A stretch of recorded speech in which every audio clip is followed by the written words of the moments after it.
Halo John, Halo, malam. apa kabar? Apa kabar Malam. semua? Baik, baik, baik, baik, baik, baik. Gimana lo? Lagi nyiapin webinar? Apa gimana? Ya, gitulah. Mencoba memberikan edukasi asik. Oke, jadi buat teman-teman yang belum tahu, mungkin ada followers di Kalpa yang belum tahu, nggak mungkin juga sih, harusnya udah tahu semua. Ah, Ini Jonathan N yang sering sekarang, branding lo apa sekarang? Konsultan kreatif, marketing konsultan, apa ya? atau Gue apa ya? sih banyak Kalau ya. Jadi gue masih freelance marketing consultant gitu kan. Memang ya, gue kan kerjaannya digital social media marketing. Cuma gue sekarang kerja sendiri aja. Em, hmm, Selain itu, gue sekarang punya passion baru, yaitu ya. mengajak orang-orang buat berkembang. Jadi gue suka sharing soal self development, Hmm, finance juga, karir juga, sama business and marketing gitu. ya, ya, ya. Nah dari sini, oh ternyata kemarin coba bikin webinar, oh lumayan peminatnya. Jadi kayak, lumayan lumayan. Oke, oke, oke, oke. Jadi kan gua follow lu tuh di Twitter udah cukup lama ya, dari anjing gombal kayaknya. Ya nggak sih? Dari zaman Lu kapan tuh itu ya? salah satu admin nggak sih? Iya kan? Iya ya, gue admin 2010, 2009, Iya. 2010. Terus sekarang apa? Lu dari brandingnya dulu seorang social media consultant, creative consultant, tapi Nah, sekarang bisa mengasosiasikan diri dengan kata cuan. Itu kenapa, men? Awalnya ceritanya gimana tuh? nah gue juga bingung ya. Jadi kan Nah, sebenarnya gini, kalau dibilang ya, jadi gue sebelumnya tuh gue lebih travel lifestyle lah. Gue travel lifestyle. ya, Terus kemudian 2 tahun lalu tuh gue, oke, gue udahlah bodo amat, gue mau ganti image, gue mau lebih humor, lebih komedi lah, ngepost iya, meme iya, segala iya. macam gitu kan. Nah Iya. dari situ kemudian gue melihat juga apa, karena gue suka self development gitu. Hmm, hmm, hmm. Orang tua gue biasa aja, orang tua gue, nyokap gue lulusan SMP, bokap gue lulusan SMEA gitu kan. Iya. Tapi ketika ketiga anaknya kuliah, gue melihat oh kualitas hidup meningkat nih gitu. Jadi gue orangnya percaya sama pendidikan gitu kan. Nah gue percaya Hmm. pendidikan, makanya gue juga mencoba develop diri gue dengan apa ya, dengan membaca banyak buku lah intinya gitu. Iya. Dan menurut gue pendidikan di sini kita nggak cuma ngomongin apa, hard skill, tapi juga soft skill gitu kan. Iya. Iya. Dan nah jadi ketika gue baca banyak buku segala macam, gue jadi pengen sharing gitu kan. Ini yang gue baca dan ini works di gue nih, siapa tahu works di kalian gitu kan. Jadi dengan harapan ini juga bikin kehidupan jadi berkembang dan kalian juga jadi lebih baik gitu teman-teman di sini. Nah dan buat gue juga buat kita mencapai hidup yang lebih baik itu, kita juga perlu mengelola keuangan dengan lebih baik gitu. Iya. Dan gue kayak salah satu goals gue dulu adalah gue pengen beli rumah gitu, sebelum sebelum umur 30 gue beli rumah. Jadi nah Iya. gue nabung apa segala macam, gue mulai research sendiri. Ini kan enak kan sekarang semua udah ngomongin finansial gitu. Di tahun 2011 2012 dikit yang ngomong gitu, Iya. Iya. dikit banget gitu. Zaman dulu tuh baru masih Mas Aidil Akbar sama Balik Wina gitu kan, QM Iya. awal-awal nongol di situ. Mhm. Nah jadi gue banyak riset sendiri, buka reksadana aja gue harus datang ke bank gitu kan, ngisi-ngisi segala macam. Sekarang kan apa-apa online bisa gitu. Nah Iya. jadi Iya. based on my experience, gue share lah ke teman-teman gitu. Jadi kayak ini yang gue lakukan berhasil, ini yang gue lakukan kurang berhasil. Ya kalian silahkan ambil intisarinya, terapkan sendiri lah gitu. Mhm. Nah Apakah it- terus ya terus terus. Apakah itu berawal dari kegelisahan itu lu melihat fenomena yang lebih luas? Karena kan gua ngelihatnya kayak lu, oh ini pengalaman gua sharing ya ke lu, silakan lu adaptasi sendiri atau ambil yang menurut lu berguna. Apakah hmm, itu berasal dari kegelisahan karena lu ngelihat fenomena yang lebih luas di Indonesia atau gimana? kalau ngomong sebenarnya gini, wow ini jadi panjang ini. Jadi Gak apa-apa, kita sampai tengah malam juga gak apa-apa nih. jangan dong, banyak kerjaan gue. Jadi di tahun 2018, ya 2018 kan gue sempat kerja di Gojek kan. Jadi Iya, iya, iya. gue bekerja di Gojek dan di situ gue melihat wah ternyata apa yang gue kerjakan ini bisa berdampak ke kehidupan orang ya gitu loh. Gue di divisi marketing dan kayak kerjanya sebenarnya ya lumayan berat lah. Time consuming juga. Kalau mau bilang stressful, ya bisa lah. Tapi ketika kayak gue keluar, ngeliat mas-mas jaket ijo-ijo gitu kan, naik motor, Ya, ya. gue kayak jadi semangat lagi gitu. Live apartemen, ketemu Mbak Goklin, kayak gue jadi semangat lagi. Kayak apa yang gue lakukan ini berdampak ke kehidupan mereka gitu loh. Nah, terus juga pas kemarin, gue juga setelah Gojek itu gue sempat membantu buat pemilu. Gue digital marketing, gue sama temen gue bikin kantor digital marketing buat salah satu partai, peserta pemilu, dan juga ya salah satu paslon lah. Nah, terus dari situ juga gue belajar, gimana caranya kalau Indonesia ini, ternyata Indonesia itu bisa jadi negara maju gitu kan. Kan nanti ada bonus demografi tuh tahun 2030 kan. Nah, kalau kita bisa memanfaatkan bonus demografi itu, kita bisa jadi negara maju. Tapi kalau kita miss di situ, ya udah kita selamanya gini-gini aja, gitu kan. Nah, buat negara maju itu lo butuh SDM yang siap juga, gitu. SDM yang siap, dan SDM ini gue melihat itu tadi nggak cuma soal hard skill, tapi juga soft skill tentang tentang misalnya kegigihan, pantang menyerah, gitu kan. Kan sekarang kayak banyak yang pengen tajir tapi pengennya rebahan doang gitu loh. Kerja keras is one thing gitu kan. Ini kerja keras, disiplin gitu, yang harus memang lo tanamkan gitu. Dan ini gue pengen nyadarin teman-teman juga. Jadi gue lebih ke approach-nya sekarang lebih ke adulting gitu loh, bahwa ya buat menjadi dewasa dengan banyak mau kita, konsekuensinya ya lo harus kerja gitu. Kan. Dan nggak cuma di situ, lo harus bisa ngatur keuangan juga gitu loh. Iya. Jadi the dream is free but the hustle sold separately ya. Betul. Jadi gue memperhatikan nih, lu sering bikin webinar gitu ya tentang finansial yang sama sepertinya kita lakukan juga gitu. Apa sebenarnya kegelisahan finansial yang lo bisa tangkap dari followers lu? Kita ngomongin statistik aja deh. Literasi keuangan di Indonesia itu masih 30% lah gitu. 30% itu rendah banget. Jadi masih ada 70% masyarakat yang tidak mengerti instrumen keuangan dengan baik. Gitu kan. Makanya banyak yang kena jebak investasi bodong lah gitu kan, duitnya dibawa lari apa segala macam gitu. Banyak yang nanya ke gue, John, gimana dengan ini ada kayak saham profit 100% pasti untung gitu loh. Nah, itu kan kayak wah, lo serius lo gitu. Jangan menggunakan sesuatu yang ini kan kayak itu nggak ada kepastian kan ya, high risk high return lah gitu. Nggak profit 100% juga. Nah, ini kan sebenarnya banyak orang yang tidak teredukasi gitu. Dan gue menjadikan ya udah Instagram gue sebagai platform sharing aja. Kadang malah bukan gue yang sharing, tapi gue memfasilitasi aja teman-teman buat sharing gitu. Gue lempar topik, ayo jadi kita diskusi bareng gitu kan. Karena kan kadang gue juga pengetahuan gue nggak seluas itu. Jadi gue sendiri tidak ada background financial. Gue memang learning by doing aja. Gitu. Learning by doing, gue suka membacanya, gue pengen cari tahu, gue juga pengen punya rumah di tengah Jakarta, itu kan impian gue tuh kan. Gimana caranya gue punya rumah di tengah Jakarta? Ya udah, jadi ini pun kayak gue harus bisa manage duit dengan baik gitu loh. Ya berapa kali gue juga mengalami investasi yang lossnya cukup banyak. Dan misalnya kayak gue pernah kayak punya dana nganggur gitu, wah ada cepet nih nganggur, ngapain ya? Coba forex. Trading forex, dalam 3 minggu gue rugi 70 gitu kan, kayak wah lumayan juga gitu.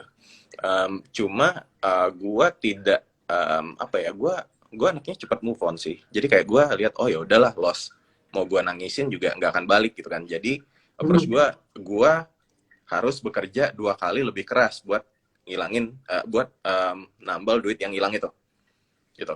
Nah, tapi dari situ gue belajar bahwa sebenarnya kalau memang lo pengen kaya lah kasarnya, lo juga harus bisa ngelola keuangan dengan baik. Jangan sampai lo udah nyari duit gitu susah-susah, terus lo salah invest, hilang semua kan, gitu kan. Banyak banget terjadi gitu loh. Nah, ini juga kita harus aware. Belum lagi kayak utang kartu kredit lah, utang pinjol lah gitu loh. Nah, gue melihat banyak sekali orang-orang Indonesia yang belum bisa mengatur keuangan dengan baik itu. Maka ya udahlah, gue sekalian sharing-sharing aja gitu. Dan kebetulan followers lu itu demografisnya masih yang early jobbers, jadi yang di momen yang Ya, tepat di mana mereka membutuhkan advice untuk mengatur dan mengelola keuangannya lebih baik, ya nggak sih? betul betul. Dan ini juga ya ya kaum kaum kelas menengah ngehe kayak kita kita ini.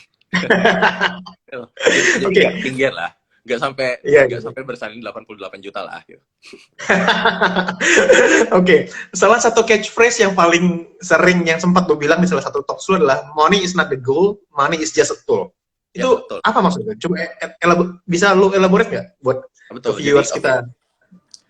buat kita mendapatkan hidup yang bermakna gitu kan, hidup nggak cuma Iya, happy gitu, tapi bermakna itu adalah menurut gue iya. ketika kita bisa mencapai hal yang kita mimpikan gitu. Nah, mimpi Hmm. teman kan beda-beda. Ada yang mimpi misalnya, oh gue pengen nikah gitu. Oh gue pengen liburan ke Jepang. Oh gue pengen berangkatin orang tua gue haji. Nah, mimpi-mimpi itu ketika itu tercapai, kita akan jadi bahagia. Dan Iya. itu bikin hidup kita jadi lebih bermakna. Nah, Hmm. kita perlu ngerti bahwa semua hal di atas itu butuh uang. Gitu. Jadi uang bukan Iya. semuanya, betul. Tapi semuanya butuh uang. Gitu kan. Hmm. Nah, misalnya, lo pengen berangkatin orang tua lo naik haji. Itu kan kayak, wah niat kuliah banget. Nah, sekarang kayak, butuhnya budget berapa? Oh, misalnya butuh budget 50 juta. Ayah ibu jadi 100 juta. Ya udah, lo carilah uang 100 juta. Gitu kan. Tujuan finansial, lo kumpulin duit segitu, terus ketika sudah dapat, lo bisa berangkatin mereka naik haji. Ya meskipun masih ngantri gitu. Tapi ya itu kan jadi lo tahu limit yang harus targetnya segitu, lo nggak harus nyari duit 1 M juga gitu loh.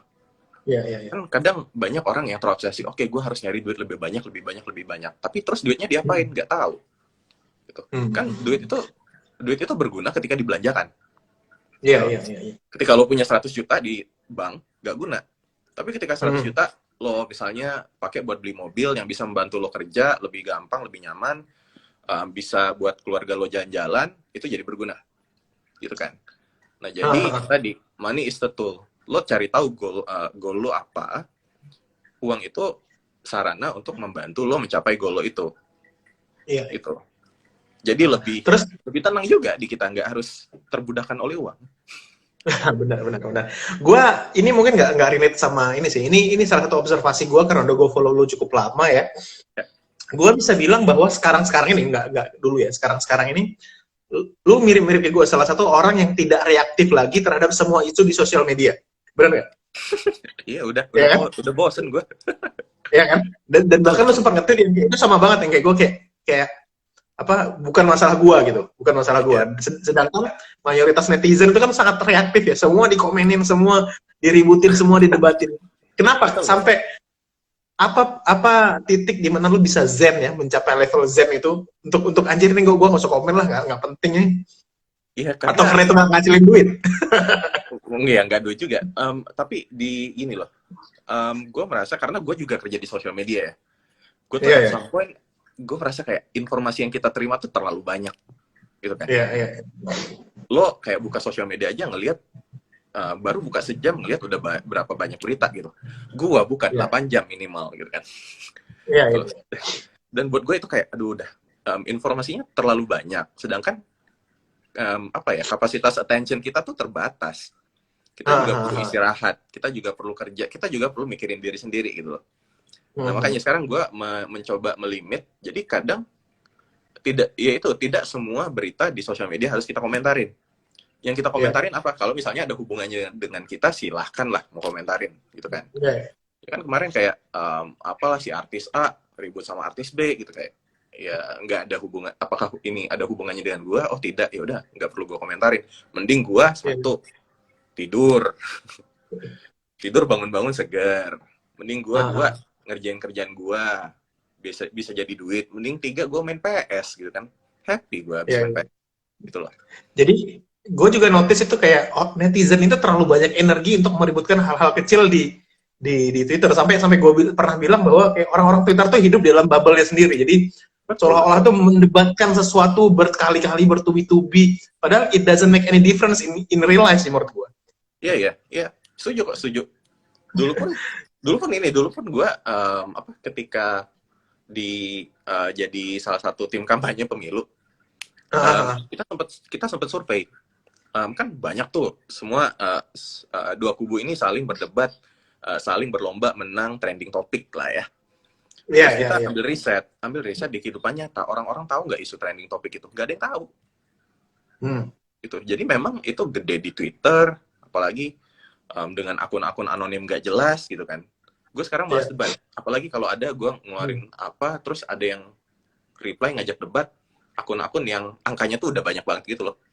Iya, iya, iya, iya. Nah, Troll, minta troll. 9321 apa-apa kayak udahlah. Iya, iya, iya, iya. Ngapain? Kayak gue debatin, gue nggak tahu dia siapa. Gitu. Betul. Ada manfaatnya kehidupan gue nggak juga gitu. Iya, Kecuali iya, iya. misalnya bokap nyokap gue gitu yang ngebales, oh oke, baru gue ngomong gitu kan. Atau misalnya Iya, bos iya. gue di kantor atau apa gitu loh. Tapi ini kan nggak ada manfaat apapun, jadi kayak buat apa gitu. Buang-buang Itu waktu. untuk mencapai level itu agak sulit loh. Kalau gue pribadi ya, dulu Ya, semua hal gue komentarin. Entah kenapa gue kelebihan energi dulu. Sekarang gue lebih berhati-hati aja mengemukakan opini. Terus yang gue bilang kayak, ini penting gak sih buat gue komentarin? Ini gue punya kapabilitas gak sih untuk komentarin hal ini? Kalau nggak, gue iya, mending diem. Diemin aja, ya gak sih? betul. Dan ini kan, itu tuh nggak akan ada ujungnya loh. Ya kayak Oh, lo iya benar. debat, Selalu ada ada aja orang kan. yang debatin lo, ada lagi debat gitu loh. Dan besok muncul lagi isu yang baru, muncul lagi isu yang baru. Betul. Dan kayak lo mencoba jelaskan gini, apalagi di Twitter ya. Twitter itu menurut gua orangnya udah opinionated. Jadi Iya, lo mau debat apa, mereka nggak akan berubah. Ini kan iya, kayak iya, iya. kayak pemilu dulu ada cebong, ada kampret. Cebong Iya, iya. kampret debat, nggak akan ada yang pindah haluan, nggak ada. Cebong akan tetap jadi cebong, kampret akan tetap jadi kampret, gitu. Iya, Ya udah iya, ngapain iya. didebatin gitu, nggak usah diikutin. Gitu. Jadi buat apa berdebat ketika lu udah menempatkan diri lu di satu posisi yang nggak mungkin merubah lagi di masa depannya nggak sih? Betul. Nah kan kayak kalau lo udah ngerti, ya udahlah, ngapain Nah, diributin. Udah. Jadi gue kalau kalau di Twitter, gue tuh udahlah gue share meme aja, gue retweet ada kucing lagi apa gitu, gitu-gitu. nah. Oke, salah satu pertanyaan yang gue kepo sih dari lu. Hmm, Lu sempat masuk Gojek dan posisinya cukup tinggi kan, head of social media kalau gue nggak salah. ya, ya. What made you leave the company gitu sih? Why you left? Um, Apakah tidak karena menemukan waktu itu kepuasan juga pribadi? gue merasa ini Apakah duitnya kurang? taking too much of my time aja sih. Taking too Oh much of my gitu. time. Misalnya Hmm. gini, pas gue masih ingat kita itu sempat ada krisis waktu mau Ramadan 2018 apa ya? Ya, Ada bom di Surabaya. Pas ya. sebelum Ramadan lah. Hamin 1, Hamin 2 gitu. Nah, Hmm. itu disinyalir kan sempat disinyalir kayak jangan-jangan driver Gojek nih pelakunya apa segala macam gitu. Meskipun di ujung bukan gitu kan. Tapi gara-gara itu gue harus standby terus-terusan gitu. Gue harus standby 24/7 mantau sosial media gitu, mantau percakapan gitu loh. Ya, jadi kayak bahkan kalau gue sehari-hari pun gue bisa bangun jam 6, jam 7 gue sarapan, gue sambil buka laptop gue kerja. Hmm. Gue kerja, kerjaan kelar jam 10 kirim email, gue mandi, abis itu gue kantor. Sampai kantor jam 11. Tapi gue kerja dari jam 7.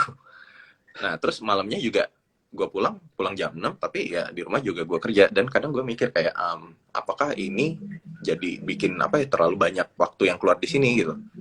Nah, terus juga di situ kan gue juga side joban yang itu tuh. Gue side joban buat digital marketing buat pemilu itu. Salah satu partai lain gue. Terus kayak gue melihat, oh ini bisa jadi side job, ini bisa jadi main job gue. Gitu kan. At that time gitu. Apalagi pemilu mau semakin dekat, jadi ada kebutuhan buat kita lebih serius. Gitu. Jadi ya udah, gue cabut, bikin kantor sama teman gue, dan dari situ gue merasakan, oh ternyata kerja sendiri enak juga ya. Kayak kita yang nge-set target sendiri gitu loh. Gue bisa datang ke kantor jam 12, main PS dulu di kantor gitu kan. Habis itu makan siang, baru kerja jam 3 gitu. Nah, dan lu masih di sana? Apa? Masih di sana? Masih di kantor kantor politik itu? Itu Alexandria Strategi. Setelah pemilu, kita hibernate. Karena memang kan demand-nya buat pemilu waktu itu. Oh, I see. Kan karena ada pilkada. Enggak ya? Apa? Ada pilkada gitu enggak ya? Wah, pilkada masih lama. Ntar aja lah. Nggak usah dipikirin sekarang gitu kan. Terus kayak kalau kita mau ubah jadi yang lebih komersial ke brand gitu kan, FMCG segala macam, ngapain juga, maksudnya kayak agency udah banyak, saingan udah banyak, ya udahlah, mending kita ya jalan sendiri-sendiri aja dulu. Nah, setelah jalan sendiri-sendiri, gue mikir kayak apakah gue ingin balik lagi kerja kantoran gitu ke startup gitu kan dengan waktu yang seperti itu, atau gue melihat ketika gue kerja di Alexandria ini yang marketing for politics, karena waktu gue fleksibel, gue jadi bisa menerima banyak tawaran pekerjaan lain. Misalnya kayak ada yang butuh buat seminar digital marketing, butuh gue jadi speaker. Ternyata gue bisa ngajar juga, dan kayak lumayan, kayak sebulan bisa 2 kali 3 kali. Dan gue berpikir dan juga kan gue ada content creator lah, gitu, dapat endorsement ini tuh gue kerjasama dengan brand. Dan gue berpikir oke, bisa nggak ini si side job gue dijadiin main job gitu. Jadi gue jadiin main job, dan gue punya waktu lebih fleksibel, dan gue bisa bikin konten buat yang tadi misinya adalah membantu mengedukasi teman-teman gitu. Nah dari situ ternyata dibukakan jalannya, malah lebih enak kayak gitu. Jadi sekarang untuk kedepannya lu akan fokus di sini dulu ya berarti ya? Ya, nah ini pun gue pengen menjadikan Jonathan N ini sebagai platform buat edukasi lah, buat sharing lah, gitu. Yang sharing tadi seputar self development, finance, career, sama business and marketing. Dan karir itu penting gitu. Kan sekarang financial planner itu mereka ngomong itu rata-rata kayak manage your cash flow finance lah, gitu. Tapi itu kan sebenarnya kayak lo mindahin duit dari kantong kiri ke kantong kanan, dari yang tadinya tabungan terus masukin ini reksadana, ini saham, ini deposito gitu. Tapi yang lebih penting itu sebenarnya yang financial planner lupa bilang adalah protect your income gitu. Protect your income gimana ya? Dari karir gitu kan. Karir misalnya terhadap mesin gitu. Lo hati-hati aja akuntan tuh sekarang demand-nya makin turun loh. Karena rata-rata software mereka sudah bisa calculate sendiri gitu kan, automation gitu kan sama mesin. Nah, ini kan yang bikin orang jadi harus gue harus kemana nih gitu. Skillnya harus diupdate lagi. Pekerjaan gue social media marketing ini 10 tahun lalu nggak ada, baru mulai. Nggak ada, benar. Iya. Tapi ketika gue masuk di saat yang tepat, gue masuk juga cengok gitu. Gue masuk gara-gara ini admin anjing gombal, followersnya 100.000 gitu kan. Dan waktu itu nggak ada yang ngerti Twitter. Jadi diasumsi gue lebih ngerti Twitter karena followers gue 100.000. Nah, gue kerjain juga learning by doing. Gue gak ada background komunikasi, advertising, marketing gak ada. Dan gak ada jurusannya ya? Iya. Dan gak ada jurusan sosial media kan? Betul, sampai sekarang?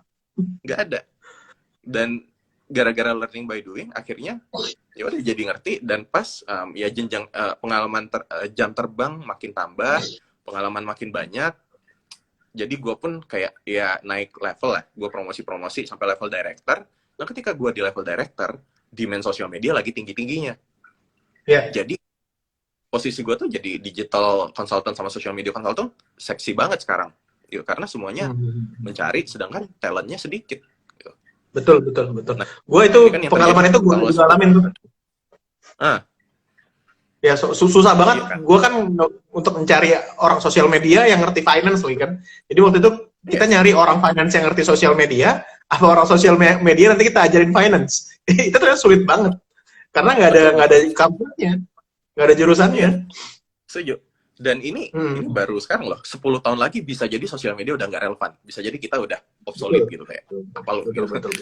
Kan sekarang kayak apalagi kita harus lihat lagi teknologi apa yang muncul. Nah ini jadi kenapa gue juga bikin webinar yang career development itu biar kita bisa ngelihat kemungkinan terhadap hal ini. Bahwa akan ada teknologi baru, bisa nggak kita adopsi menuju ke situ gitu. Ada drone aja, gara-gara drone sekarang jadi ada balapan drone gitu kan. Iya. Jadi satu job lagi, aneh gitu. Oke. John, lo kan lahir dan besar di Twitter ya, bisa gue bilang itu nggak? Ya kan, terus pindah ke Instagram itu simply mengikuti tren, atau lo ngeliat anjir nih Twitter udah nggak kondusif lagi nih, atau udah nggak menyenangkan lagi? Yang terakhir. Gue tuh kayak Twitter tuh, aduh, orang berantem, gitu kan. Haters, apalah. Ibaratnya kayak, gue suka coklat, yakin coklatnya halal, gitu. Apa sih coklat, kan keju, gitu kan. Kayak apa, gitu. Gak penting, gitu. Jadi makanya gue, kalau Instagram kan lebih private ya kasarnya. Kalau Twitter kan, ya sekarang lo nggak follow orang aja, tweetnya bisa lo lihat Nongol. di lain lo kan Iya, iya. nongol gitu. Tapi kalau Instagram kan lebih ini, lebih apa? Ya kalau lo nggak suka lo tinggal unfollow dan lo nggak mungkin itu nongol kecuali ada yang share lah. Gitu. Iya, Jadi iya. gue pun gini, kasarnya gue tadi punya misi mengedukasi teman-teman biar berkembang gitu. Sedangkan di Twitter gue melihat ini high effort banget gitu, high effort karena gue baru ngomong dikit debat gitu kan. Semua punya opini masing-masing gitu. Gue sih bukannya gue menghargai gitu, value kan beda-beda ya nggak apa-apa.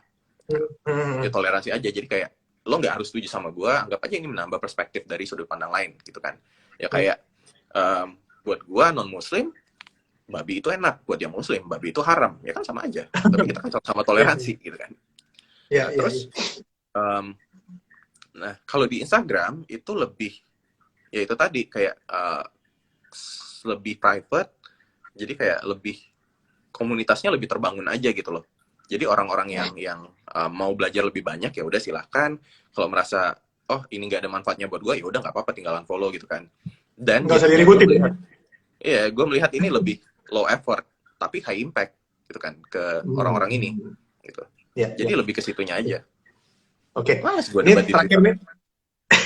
Ini terakhir karena kita udah mau setengah jam, karena rata-rata Instagram Live di Calva itu setengah jam. Gue satu pertanyaan gue ini.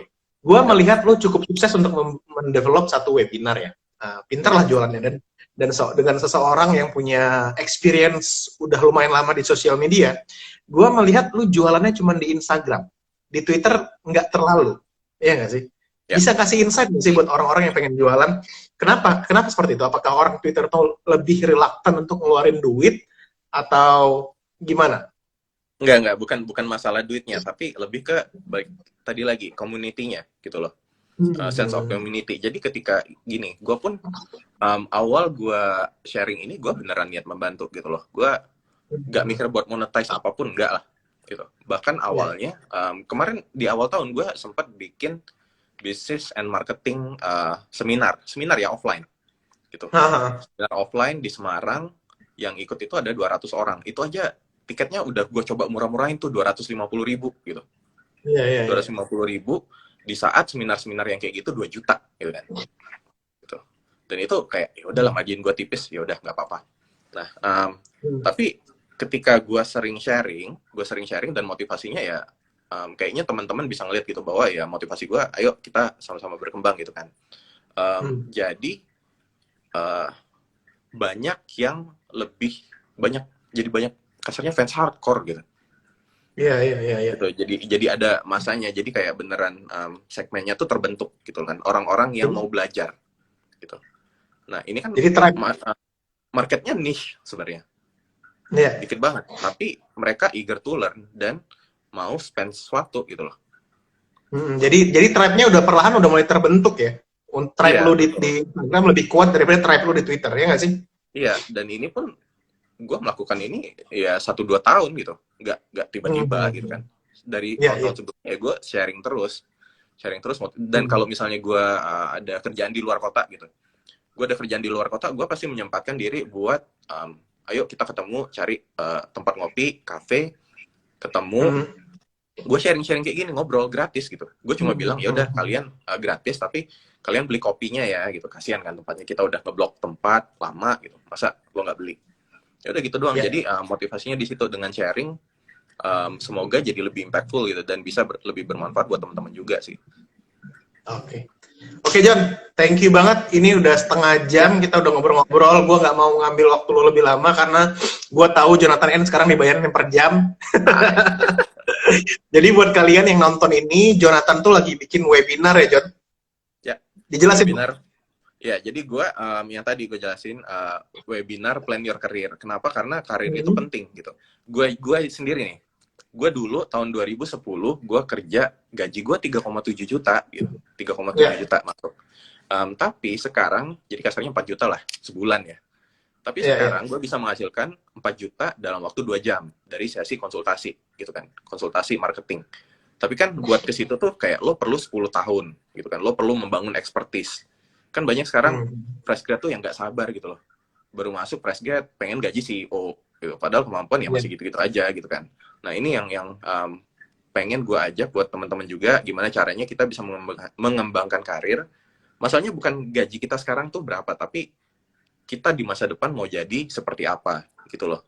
Jadi jangan mikirin cuma kerjaan sekarang, tapi karir di masa depan gimana gitu. Nah ini yang mau gue share di webinar gue. Silahkan cek aja di Instagram @jonathan_n, dan di situ ada di Instastory, ada di postnya juga. Silahkan, siapa tahu bermanfaat. Oke John, thank you banget. Dan buat teman-teman yang lagi nonton ini juga, silahkan ikutin webinarnya dan silahkan juga follow Big Alpha. Nanti kita akan bikin rutin sharing-sharing kayak gini di Instagram, di podcast, di Twitter, di Instagram Live.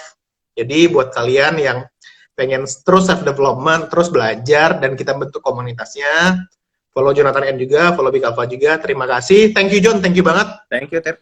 Terima kasih. Nanti kapan-kapan kita, dan gua mau ngomong masalah yang konsultan politik itu karena I have something in mind. Nanti kita ngomong terpisah aja ya. Offline aja ya. Siap. Thank you John, thank you semuanya.